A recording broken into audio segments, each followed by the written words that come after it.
وعلى آل محمد كما صليت على إبراهيم وعلى آل إبراهيم إنك حميد مجيد اللهم بارك على محمد وعلى آل محمد كما باركت على إبراهيم وعلى آل إبراهيم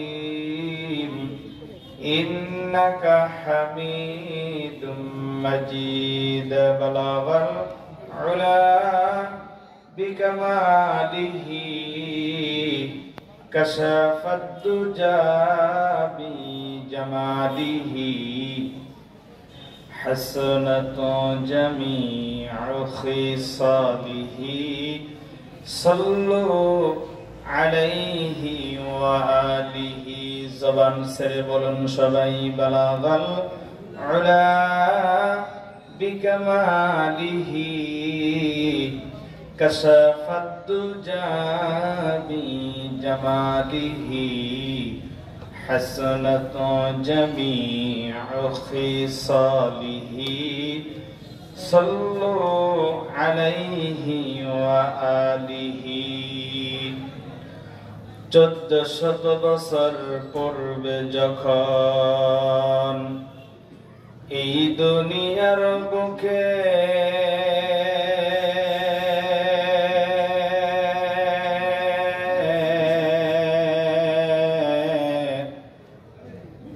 আল্লাহর নাম ছিল না কোথাও কোন মানুষের মুখে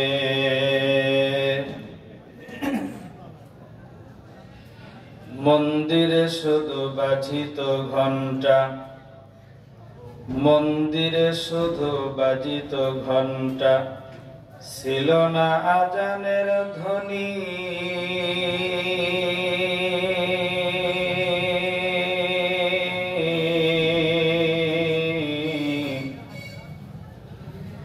সে আধার ধরাতে এসেছিলেন আমার বিশ্ব মানবতার নবী ঠিক কিনা বল মানুষের মাঝে মানুষ হয়ে জন্ম নিয়া মানুষের মন করিলেন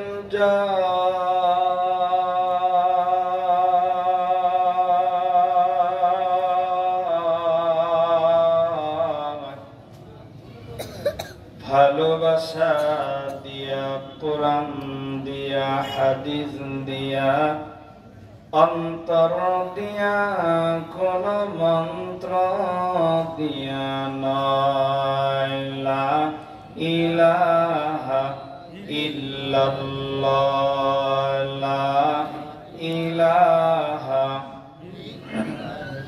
মুহাব্বত লা ইলাহা ইল্লাল্লাহ লা ইলাহা ইল্লাল্লাহ লা ইলাহা ইল্লাল্লাহ লা ইলাহা ইল্লাল্লাহ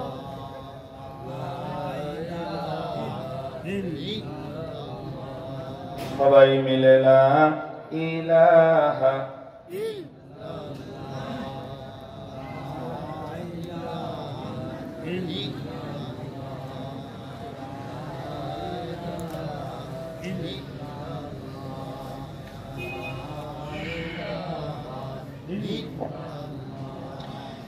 জবান সে লা ইলাহা ইল্লাল্লাহ লা ইলাহা ইল্লাল্লাহ আসমান বলে এক আল্লাহ জমিন বলে এক আল্লাহ পশু পাখি বলে ইয়াক আল্লাহ নাই কোন মাবুদ আল্লাহ ছাড়া, লা ইলাহা ইল্লাল্লাহ, লা ইলাহা ইল্লাল্লাহ।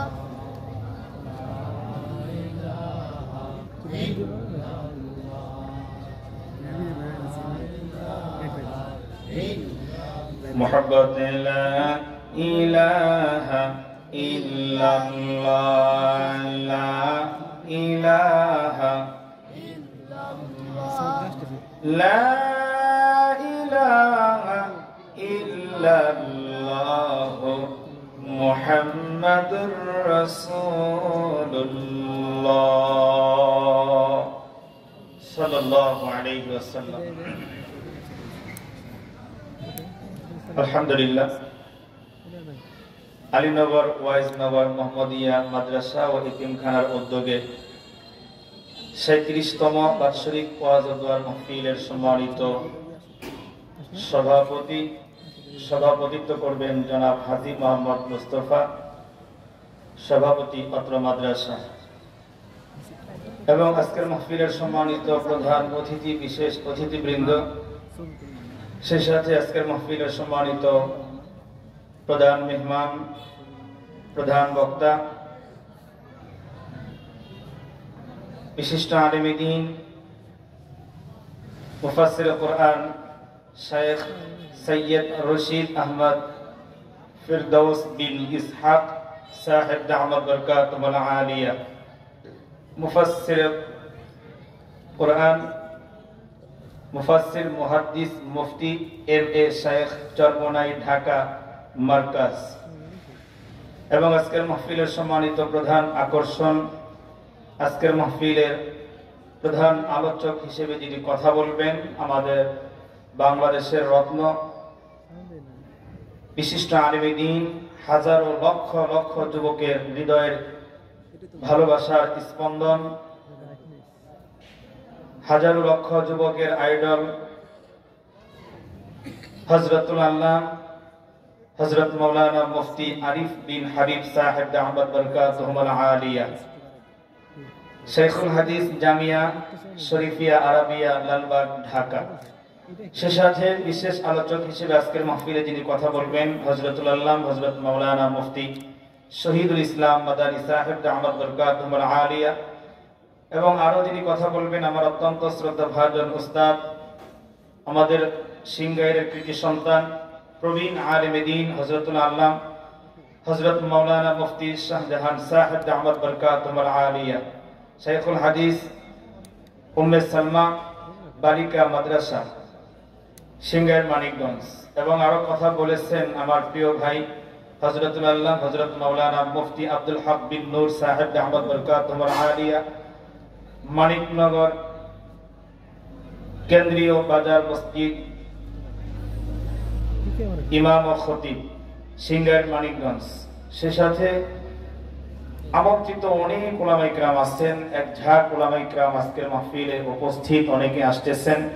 সর্বোপরি মুআজ্জাজ মুকাররম হযরত উলামায়ে কিরাম ওয়াজিবুল ইহতারাম, আমার সম্মানের সমবেত দিনদার ইমানদার মুমিন মুসলমান মুরব্বী বাবারা, বুড়া বুড়া দাদারা, আমার কলিজার টুকরা প্রাণ প্রিয় যুবক ভাইয়েরা, পর্দার অন্তরালে আসনরতা আছেন আমার সম্মানিতা মা আর বোনেরা, সর্বপ্রথম ওই মহান রব্বুল আলামিনের দরবারে লাখো কোটি শুকর, যে মহান রব্বুল আলামিন, যে আল্লাহ জাল্লা শানুহু, যে দয়াময় মেহেরবান মাবুদ ইলাহি আমাদেরকে আজকের এই বরকতপূর্ণ মজলিসে আসার বসার তৌফিক দান করেছেন। আসুন আমরা সকলে মিলে সেই মালিকের দরবারে শুকরগুজার বান্দা বান্দি হই, সকলে মিলে হৃদয়ের সমস্ত রকম ভালোবাসা আর আবেগ দিয়ে শ্রদ্ধা জড়িত কণ্ঠে চিৎকার করে একবার বলে উঠি আলহামদুলিল্লাহ। লক্ষ কোটি দুরূদ ও সালাম বর্ষিত হোক পথহারা মানুষের পথের দিশারি নবী, সর্বকালের সর্বযুগের সর্বশ্রেষ্ঠ মহামানব, মানবতার মুক্তির কান্ডারি নবী, উম্মতের দরদি নবী, নবী দু জাহান, সরকারে দু আলম নবী, দু জাহানের বাদশা নবী, বিশ্ব নবী, মহানবী, আখিরি নবী, মক্কারি মতি, মদিনারি জ্যোতি, পরপারের সাথী, রহমতের নবী, বরকতের নবী, মায়ার নবী, সাইয়্যিদুল মুরসালিন নবী, ইমামুল আম্বিয়া নবী, নবী আরবি মুহাম্মদুর রাসূলুল্লাহ সাল্লাল্লাহু আলাইহি ওয়াসাল্লামের উপর। সম্মানিত উপস্থিতি, সেই বিকেল থেকে পর্যন্ত দীর্ঘ সময় দেশের যোগ্য যোগ্য উলামায়ে কেরাম কথা বলেছিলেন, এ পর্যন্ত বলে আসতেছিলেন। আলোচনা অনেক লম্বা হয়েছে, এরপরেও আমার পরে অনেক বড় বড় উলামায়ে কেরাম আজকে কথা বলবেন। আমি তো আপনাদের ঘরের মানুষ, কাছের মানুষ, আমি শুধু বসে গেছি একটু পরিবেশটা সুন্দর করার জন্য। বিশেষ করে আজকের আমাদের যে প্রধান আকর্ষণ যিনি হযরতুল আল্লামা হযরত মাওলানা মুফতি আরিফ বিন হাবিব সাহেব দামাত বরকাতুহুল আলিয়া হযরত আমাদের খুব কাছাকাছি, উনি চলে আসবেন। হুজুর চলে আসলেই আমি স্টেজ থেকে উঠে যাব। এজন্য আমি আপনাদেরকে অনুরোধ করে বলবো, বিশেষ করে মানিকনগর, আলীনগর, চররাজনগর, ওয়াইজনগর, দরিরাজনগর, ইভিন জামিতা ইউনিয়ন, শায়েস্তা ইউনিয়ন, পুরা সিংগাই বা আশপাশের মহল্লার যত দিন প্রিয়, ইসলাম প্রিয়, তাওহীদি জনতা, প্রিয় বাবারা, ভাইরা যিনারা আছেন, আমরা সময়কে নষ্ট না করে খুব দ্রুত আমরা মাহফিলের প্যান্ডেলে এসে যাই, সুন্দর করে বসে যাই। একটা জিনিস বুঝবেন, আমাদের নির্ধারিত একটা টাইম আছে। আমাদের যে প্রধান আকর্ষণ তিনি চলে আসবেন এবং বসবেন।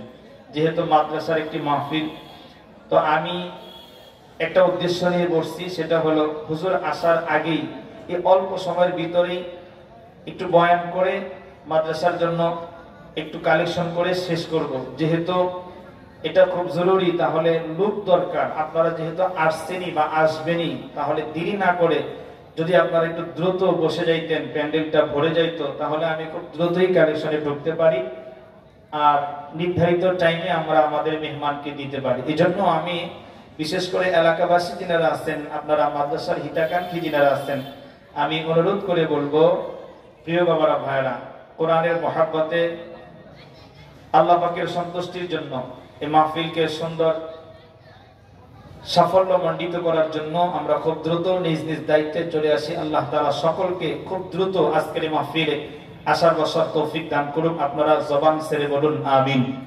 সম্মানিত উপস্থিতি, আমরা যারা আসছি কোরআনের পক্ষে আসছি। কিসের পক্ষে? কথা বলতে হবে, কিসের পক্ষে? আমরা কোরআনের মহাব্বতে, কোরআনের ভালোবাসায়, কোরআনের মাহফিলে চলে আসছি। কথা বলেন ঠিক কিনা? আমরা মুসলমান, আমাদের একটা পরিচয়, আমাদের একটাই মূল পরিচয়, সেটা হলো আমরা মুসলিম জাতি। কি জাতি? কথা বলতে হবে, কি জাতি? মুসলিম জাতি। আর মুসলমানের সংবিধান, জীবন ব্যবস্থাপনার যে গাইডলাইন হিসেবে যেই কিতাব, যে সংবিধান, সেই সংবিধানের নামই হলো আল কোরআন। সুবহানাল্লাহ বলেন। কোরআনের সাথে যদি কোনো মুসলমানের সম্পর্ক না থাকে, সে কি আর মুসলমান থাকে? এই কথা বলতে হবে বাবারা, ভাইরা। আর যারা বসতেছেন, আমি বলবো একেবারে সামনের থেকে বসলে সুন্দর দেখায়। অল্প হন লোক, ওই মানে জায়গায় জায়গায় না বসে আমরা একেবারে প্রথম থেকে বসে পিছনে যাব। সম্ভব হলে আপনারা যারা বসছেন একটু আগায় আসবেন, আর যদিও না আসেন, এখন থেকে যারা বসবেন সামনের জায়গাগুলো কভার করে বসবেন, একটা পরিবেশ সুন্দর করে দিবেন। আল্লাহ এই যারা এই যে উঠেই যে একজন আমার ভাই আসলো, আল্লাহ একে তুমি জান্নাতে বসার সুযোগ দিও, আমিন বলেন। কোরআনের জন্য আসছে, কোরআনের বাগানটাকে আমরা সুন্দর করার দায়িত্ব আমরা নিয়েছি। কথা বলেন ঠিক কিনা? যাতে সুন্দর হয় পরিবেশটা, কোরআনের বাগানটা সুন্দর হয়। যত সুন্দর হবে আল্লাহ তত বেশি নেক, আল্লাহ বেশি খুশি হবে এবং বেশি নেক আমাদের দান করবেন। সুবহানাল্লাহ বলেন। এজন্য প্রিয় বাবারা, ভাইরা, বলতেছিলাম আমরা কোরআনের পক্ষে। কোন মুসলমান যদি কোরআনের সাথে সম্পর্ক না থাকে, সে আর মুসলমান থাকতে পারে না। মুসলমান এই জিন্দেগি, মুসলমানিত্ব, এই যে আল্লাহ তাআলা, এটা এমন একটি মানে গুণ, যে সিফাত অর্জন করার জন্য আমার আল্লাহ কোরআনের মধ্যে বললেন। আল্লাহ এক জায়গায় বলেন, ইয়া আইয়ুহাল্লাযীনা আমানুত্তাকুল্লাহ হাক্কা তুকাতিহি ওয়া লা তামুতুন্না ইল্লা ওয়া আনতুম মুসলিমুন। আল্লাহ বলেন, হে ঈমানদারেরা। ঈমানদারদেরকে আমার আল্লাহ তাআলা ডাকছেন। দেখেন, ঈমানদার আর মুসলমানের মধ্যে পার্থক্য দেখেন। আল্লাহ কয়, হে ঈমানদারেরা, তোমরা ভয় করো আমি আল্লাহকে, হাক্কা তুকাতিহি, যেভাবে ভয় করা উচিত ওভাবেই আমি আল্লাহকে ভয় করো। এরপরে আল্লাহ বলেন, ওয়ালা তামুতুন্না ইল্লা ওয়া আনতুম মুসলিমুন, খবরদার, সাবধান, হে ঈমানদারেরা, মুসলমান না হইয়া কিন্তু কবরে আসিও না। আল্লাহু আকবার বলেন। মুসলমান না হয়ে কবরে যাইতে আল্লাহ নিষেধ করেছে।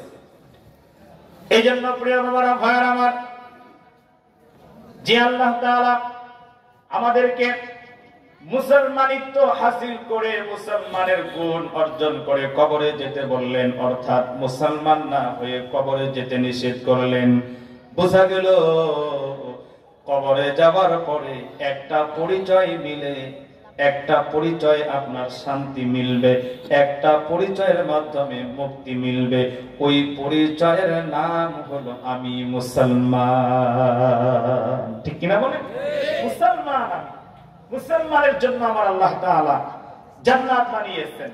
মৃত্যু সুন্দর হবে, কবর সুন্দর হবে, হাসর সুন্দর হবে, আখিরাতের টোটাল জিন্দেগিটা সুখময় হয়ে যাবে যদি কেউ মুসলমানিত্ব হাসিল করে কবরে যেতে পারে। সুবহানাল্লাহ বলেন না?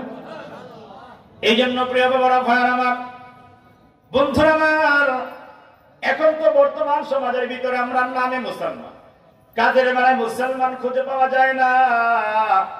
মুসলমান দাবি করে কিন্তু প্রত্যেক মানুষ ঘরে ঘরে মুসলমান দাবিদার, মহল্লায় মহল্লায়, সমাজে সমাজে মুসলমানের দাবিদার মানুষ। কিন্তু আসলেই প্রকৃত মুসলমান, এই প্রকৃত মুসলমানের অভাব আছে না? না, অভাব। প্রকৃত মুসলমান নাই। এই জন্য প্রিয় বাবারা, ভাইরা আমার, বন্ধুরা আমার, যদি আসল মুসলমান হতে চান, প্রকৃত মুসলমান যদি হতে চান, তাহলে আপনার কোনো পেরেশান হওয়ার দরকার নাই, দুশ্চিন্তাগ্রস্ত হওয়ার দরকার নাই। আপনার জন্য একটা সংবিধান আমার আল্লাহ তাআলা নাযিল করলেন, যে সংবিধান যদি কেউ ফলো করে তাহলে ওই আল্লাহর বান্দা খাঁটি মুসলমান হয়ে কবরে যেতে পারবে। সুবহানাল্লাহ। ওই সংবিধানের নাম হলো আল কোরআন। কোরআনের কাছে চলে আসতে হবে। এজন্য আমার আল্লাহর রাসূল সাল্লাল্লাহু আলাইহি ওয়াসাল্লাম আজ থেকে ১৫০০ বছর পূর্বে আল্লাহর পয়গম্বর ওই যে বিদায়ী ভাষণে আমার আল্লাহর রাসূল আরাফার ময়দানের ভিতরে ১৬ লক্ষ সাহাবীদের লইয়া, ১৬ লক্ষ সাহাবীদের সামনে আল্লাহর নবী বিদায়ী একটা ভাষণ দিয়েছিলেন। আল্লাহর নবী বললেন, তারাকতু ফীকুম আমরাইন লান তাযিল্লু মা তামাসসাকতুম বিহিমা কিতাবাল্লাহি ওয়া সুন্নাতা রাসূলি। আল্লাহর নবী বলেন, হে আমার উম্মতেরা, তারাকতু ফীকুম আমরাইন, তোমাদের মাঝে আমি দুইটা জিনিস রেখে গেলাম, দুইটা। লান তাযিল্লু মা তামাসসাকতুম বিহিমা, এই দুইটা জিনিস যদি তোমরা আঁকড়ে ধরো তাহলে যতক্ষণ পর্যন্ত ধরে রাখবে ততক্ষণ পর্যন্ত পথভ্রষ্ট হবে না, তোমরা ভ্রান্ত পথে চলে যাবে না, সঠিক পথের সন্ধান তোমরা পাবে ততক্ষণ পর্যন্ত, যতক্ষণ এই দুই জিনিস ধরে রাখবা।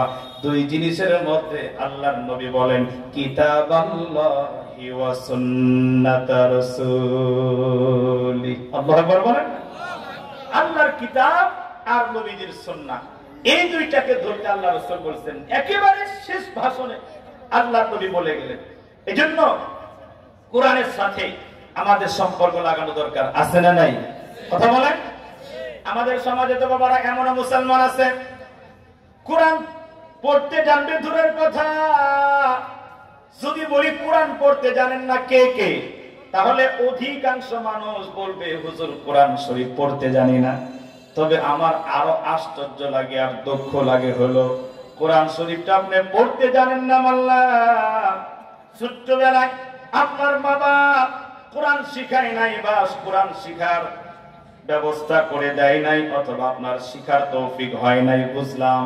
কিন্তু আপনি এতটুকুন কি করতে পারেন না, আল্লাহর কোরআনকে আপনি একটু উজু করে ধরতে পারেন না, একটু খুলে নিতে পারেন, একটু চুমু লাগাতে পারেন, অথবা খুলে খুলে আল্লাহর কোরআনের পৃষ্ঠার দিকে নজর করে তাকাতেও তো পারা যায় কিনা?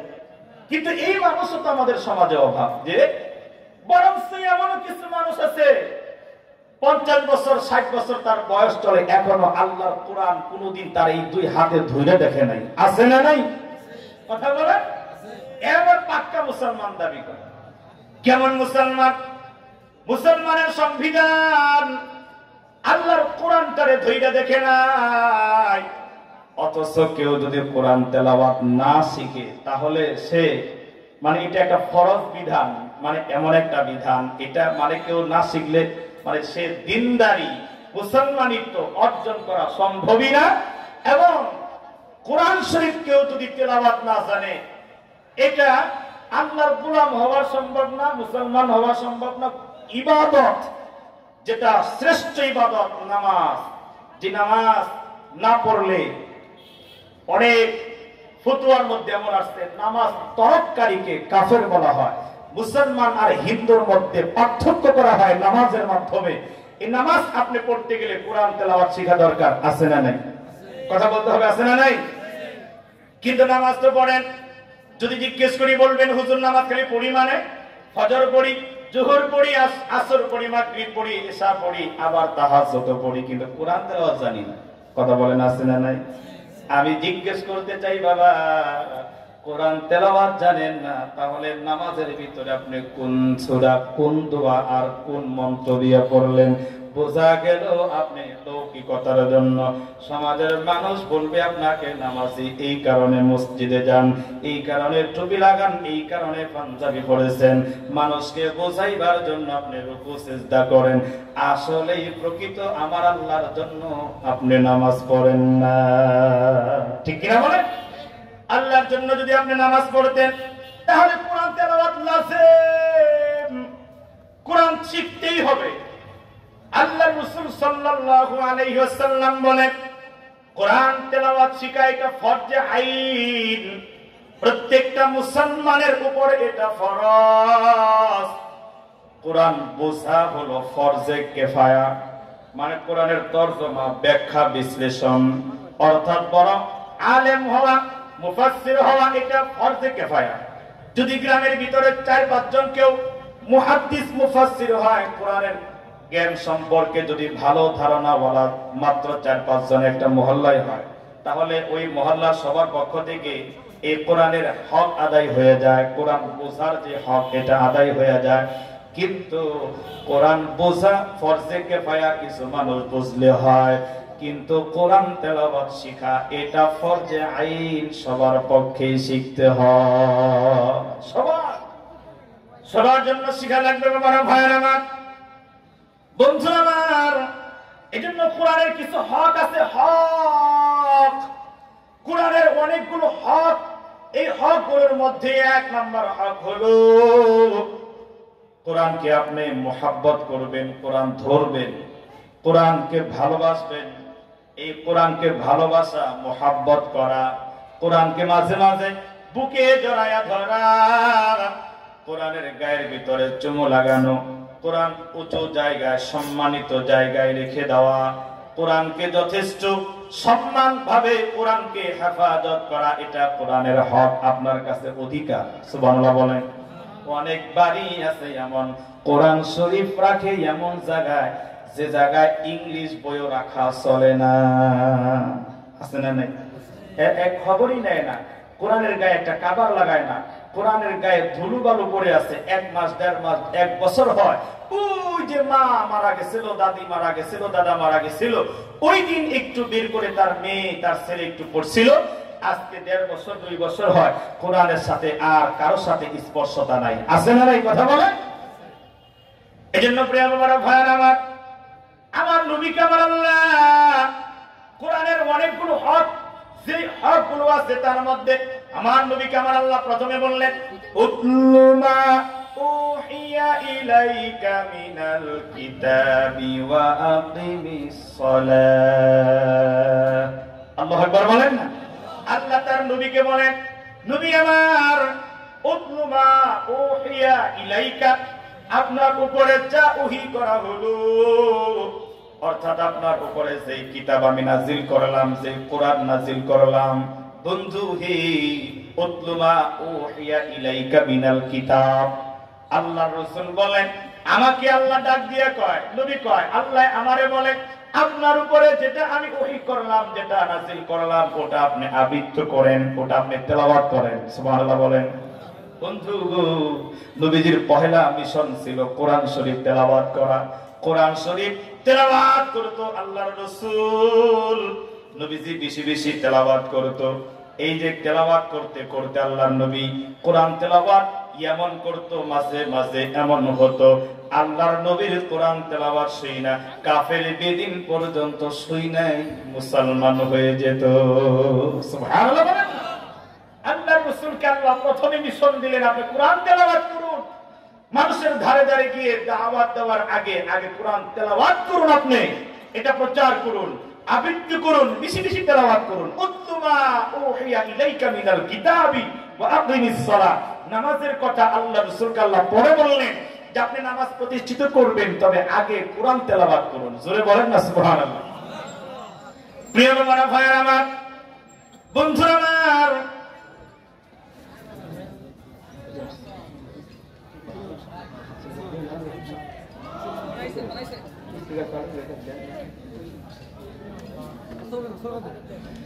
নারে তাকবীর। প্রধান বক্তার আগমন, মুফতি আরিফ বিন হাবিব সাহেবের আগমন, সিঙ্গার বাসীর পক্ষ থেকে, সিঙ্গার বাসীর পক্ষ থেকে নারে তাকবীর। আমাদের প্রধান মেহমান, যিনি প্রধান আকর্ষণ, হুজুর চলে আসছেন। এই জন্য আমি আপনাদের বলতেছিলাম না যে আমরা খুব দ্রুত চলে আসি, হুজুর খুব কাছাকাছি আছেন, চলে আসবে। এজন্য আমি অনুরোধ করে বলবো, এখনো যারা এদিক সেদিক আছেন বা বিভিন্ন ভাবে সময় নষ্ট করছেন, আমি অনুরোধ করে বলবো আমরা সময় নষ্ট না করে খুব দ্রুত আমরা মাহফিলে চলে আসি, খুব দ্রুত মাহফিলে চলে আসি। আমাদের মেহমান চলে আসছেন, এখনই হুজুর স্টেজে চলে আসছেন। আপনারা এখনো যারা এদিক সেদিক আছেন, দয়া করে সকলে চলে আসুন।